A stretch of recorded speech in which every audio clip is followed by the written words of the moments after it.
ಮಾವ ಮಾವ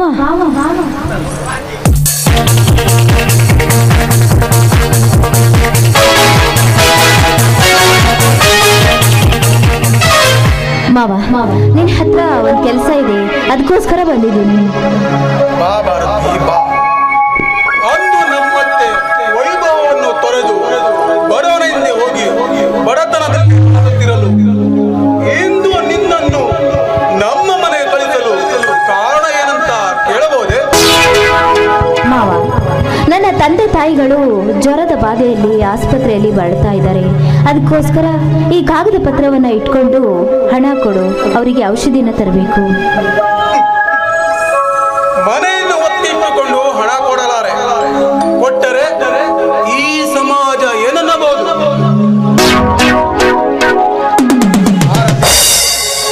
ಅಂದು ನಮ್ಮ ಅತ್ತೆ 10 ವರ್ಷಗಳ ಹಿಂದೆ ಓಡಿ ಹೋಗಿ ನಮ್ಮ ತಂದೆಯವರು ಎಷ್ಟು ಹೇಳಿದ್ರು ಅವರ ಮಾತು ಕೇಳದೆ ಪ್ರೀತಿಸಿ ಮದುವೆಯಾಗಿ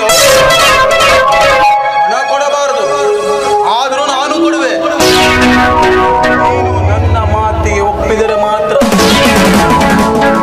ನಿನ್ನ ಮಾತು ಏನು ಅಂತ ಹೇಳು ಮಾವ.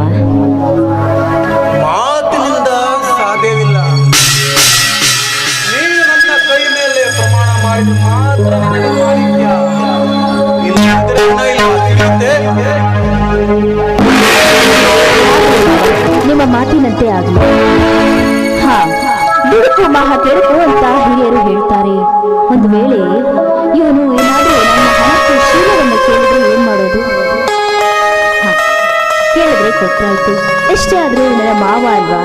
ವರದಕ್ಷಿಣೆಯು ಪಿಡಂಭೂತವಾಗಿ ಕಾಡ್ತಾ ಇರೋ ಈಗಿನ ಕಾಲದಲ್ಲಿ ನನ್ನಂತ ಬಡವಳನ್ನ ಯಾರು ತಾನೇ ಮದುವೆ ಆಗ್ತಾರೆ ಹೇಳಿ? ಹಾಗೇನಾದ್ರೂ ನನ್ನ ಶೀಲವನ್ನು ಕೇಳಿದ್ರೆ ಕೊಟ್ಟು ಬಿಡ್ತೀನಿ. ಏನೇ ಆಗಲಿ, 9 ತಿಂಗಳು ಹೊತ್ತು ಹೆತ್ತು ಸಾಕಿ ಬೆಳೆಸಿದ ನನ್ನ ತಂದೆ ತಾಯಿಯನ್ನ ರೋಗಮುಕ್ತರನ್ನಾಗಿ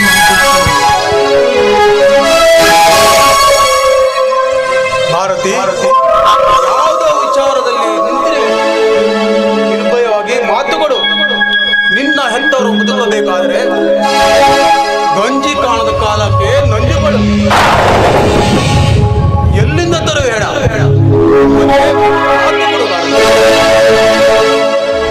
ಮಾವ, ನನ್ನ ಹೆತ್ತ ತಂದೆ ತಾಯಿಗಳ ಮೇಲೆ ಆಣೆ ಮಾಡಿ ಹೇಳ್ತಿದ್ದೀನಿ, ನಿಂದು ಯಾವುದೇ ಮಾತಿರಲಿ ನಾನು ನಡೆಸ್ಕೊಡ್ತೀನಿ.